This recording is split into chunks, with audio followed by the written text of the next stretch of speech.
Nagbabalik ang Civil Defense in Action. Nagpulong ang mga opisyal ng Office of Civil Defense at Department of Trade and Industry Supply Chain and Logistics Unit para talakayin ang strategiya ng Trade Department sa National Logistics at mga oportunidad para sa potensyal na partnership.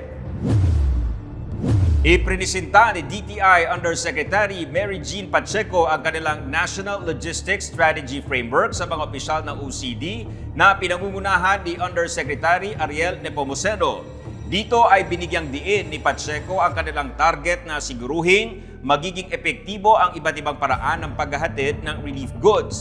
Humingi rin si Pacheco ng input sa OCD kaugnay sa isang mahalagang bahagi ng kanilang framework, ang sustainability at resiliency. Ipinaliwanag naman ni Yusek Nepomuceno na ang dalawang components na ito ay tumutukoy sa kakayahan na panatilihin ang mga serbisyo kaugnay sa disaster risk reduction sa gitna ng mga kalamidad at iba pang hamon.